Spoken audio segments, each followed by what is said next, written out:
We're here in the KX Country Clubhouse in downtown Canada. That's what they like to call it here. Dude, Not Toronto me. is I all would of never Canada. say that, but like we're downtown Canada. Yeah.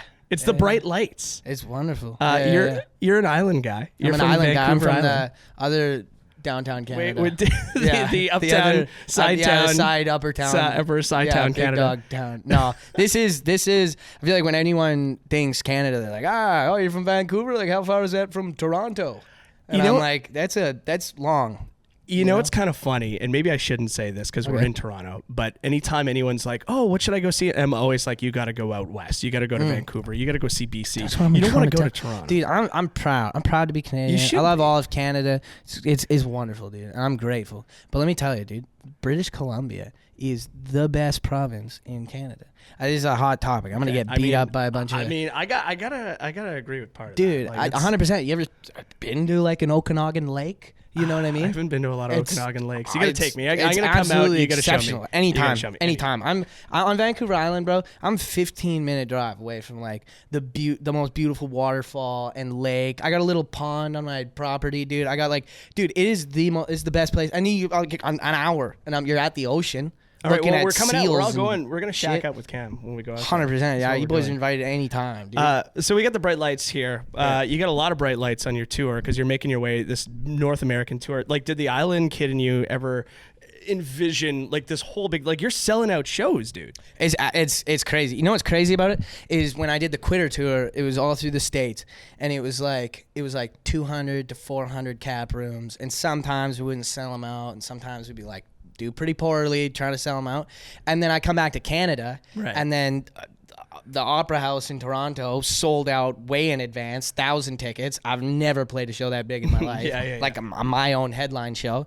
Played that, it was incredible, and then the other London and Montreal got canceled. Okay. And those were only like 300 cap rooms. And so we're like, okay, you know what? We're going to cancel. Like, they got canceled because of the weather. And so we're going to, book them 2 months later. And then, boom, come back. We sold out London Music Hall, 1,600 people. It's a big room, yeah. Yeah, dude, we added Hamilton. That was like 600 or 700 people. And then another 1,000 people in Montreal. And that was supposed to be like a 300 cap room. Like, it's crazy, and it's just like, and they sold out way in advance, which is absolutely ridiculous, like going from the States 200 cap rooms to 1,600 cap rooms is ridiculous. And a few years ago, like, I read that you were working like pipeline. Yeah, you're doing like a blue collar, like real hands, like hands getting dirty type job. I never thought I'd be able to play music for a living. What was the moment where you're like, you know what, man, I'm done. I'm done with this. I gotta go chase this. Dude, it was the American Idol thing, dude. I went and did American Idol, and I remember getting that golden ticket on the show, and then I remember thinking to myself, like, anything I can do from this point forward to not dig holes the rest of my life is what I'm going to do. Yeah. And then I made it, to the finals on the show, got kicked off. I was pissed off. I was like, what do I do now? I didn't know anyone. I didn't know what to do, And so, I don't know. I picked up a guitar, started learning how to play guitar, learned how to write songs, worked the social media, and just kind of didn't give up. I think the big part of it, the big kicker was like getting clean, because I felt like I was kept working on it. But like, dude, when you're getting loaded every day, it's impossible to make anything happen, That's actually, it's funny you say that too, because one of the lines in Quitters is the most remarkable line, paying tolls on bridges that I burn. I feel like anyone who's ever kind of been sucked into that world can relate to that. Just like some of the people that you maybe turn your back on along the way, and like, what does that mean to you?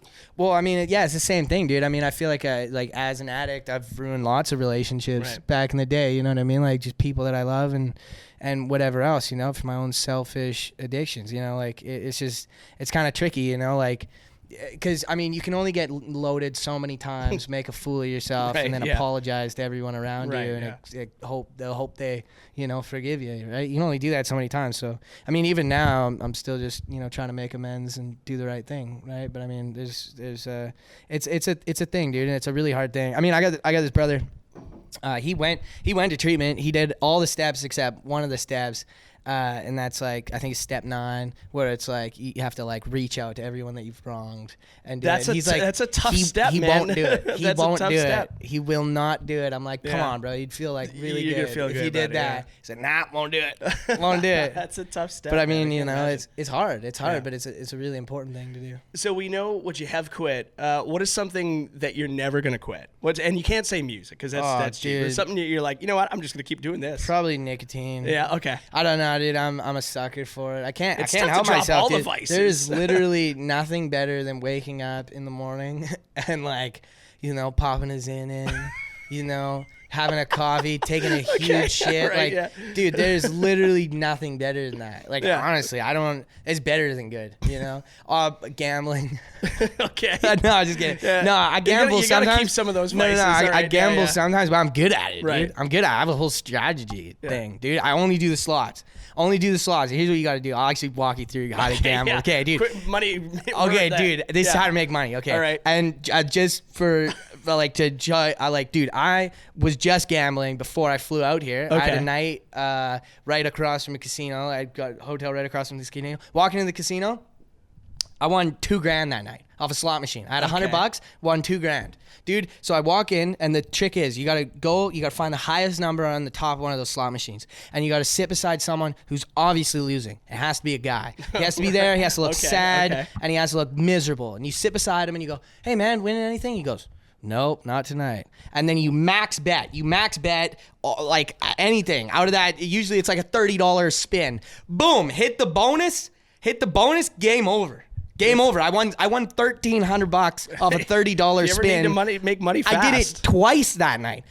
There was one guy, he looked so pissed. And then he got up after I won that $1,300. I was celebrating. I felt awful.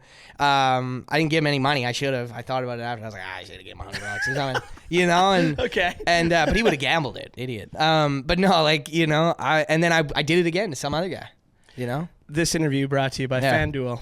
Yeah. Don't gamble. It's not. Yeah, don't gamble. Play, don't gamble or smoke. know your limit. Play what within we're trying it. to say is you shouldn't smoke or you shouldn't or gamble. Yeah, don't chase the anything. losses. Yeah, don't. Don't do drugs. Don't chase the losses. Like if you lose $100 at a casino, know your limit. Don't go past that unless you really feel something.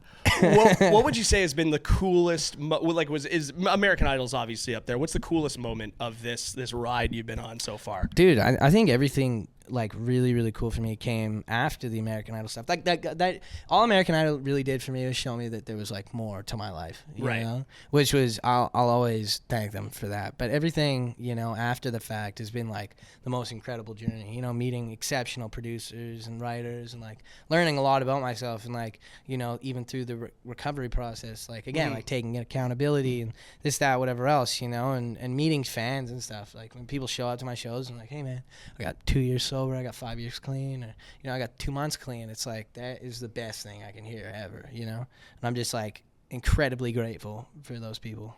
You know? How often do people come up to you? Because I saw a clip. Because like social media is obviously a huge part of what you do. And I see like some of your clips, and you do TikToks with you know, UFC stars, and you got TikToks with. I saw this one clip that you did the other day. About, you know, people coming up to you and be, hey, you're the American Idol guy. Like, how often do people come up to you and ask you to do a backflip? Dude, not often anymore. When I was freshly off American Idol, it was like, do a backflip all the time. Yeah, no. Now it's like people are like, oh man, I really love your music. I'm like, yes, thank God, dude. I'm not like the American Idol kid anymore, which is great. You know, there's nothing wrong with that. But I mean, like, you know, it's been so long ago now. It's like, man, I write songs. You know, like I don't know, but it's cool. Like I'm such a narcissist, bro. Like I walk around and I'm always like looking, like, does anyone know me here? Anyone gonna recognize me? I get recognized tons around Vancouver Island, you know, which is great because I'm such a narcissist. I honestly hope it gets to a point one day where I can't go anywhere without people like, you know, that's super narcissistic, right? I don't know. I love it, man. To get to a point. No, I think that's the dream. I think that's right? anyone that's chasing this down is wants to be famous. Yeah, dude. Right? At some point, I love it, dude. Your mind. It's super cool because everybody's like super nice and like super friendly, and it's just fun, dude. It's like, you know, I feel like yes, okay, I'm doing the right thing here. You know, I'm doing. Well, the right now thing. I don't want because I was gonna ask you if you wanted to. If we're gonna ask you if you could do a backflip, and now I don't know. Yeah. I'll teach you how to do a backflip. We can do one together. We're doing together? Yeah, I can teach you. There's absolutely no chance that I will. these legs Dude, it's can- all in the arms. It's actually not. It's not in the it? legs. I do it, dude. It's all in the arms. So like, basically, like bring your, you kind of crouch down, Yeah. right, and then you got to bring your arms all the way up. Okay. And once those arms get up here, you're doing a backflip. All right. Pretty Will much. you come visit me in the hospital? 100%, dude. All right, I'll be awesome. there, and then I'll get you back on the track, dog. Like, it'll be good. Any other hidden talents? That's a good question. No, not really, man. Like I sing. Okay. Yeah. I never made it as a wise man. I couldn't get it as a poor man. Stay around. I was gonna say I can wiggle my ears. I don't know if you can see. Let me see. Can you see that? Are they moving? Wow. Whoa, they're I going know. back and forth there. Talk about being physical. Yeah, dude. That's pretty. Good exception. I'd You say try going that's to American pretty- Idol with I'd that say- thing? America's Got Talent? I'll teach you. Canada's you just have Got to, Talent? Like, move the back of your head. Yeah, somehow. yeah, It's pretty yeah. easy stuff. Anyway, what's next for you? I mean, you got the tour, you got this music that's out there now, and people are digging it. And I mean, you're doing the thing. Like, what's on the horizon? Like, do you have a thing that you really penciled in for 2025? Like, what's on Cameron Whitcomb's 2025 wish list? Oh, dude. I definitely, there's like a few artists that I really want to just meet, and like a few like writers and whatever that I just like want to meet. And I want to, I think I'm going to buy a house in Tennessee, and get out there and, hang out. And I don't know, man. It's cool. I'm kind of just taking it a day at a time.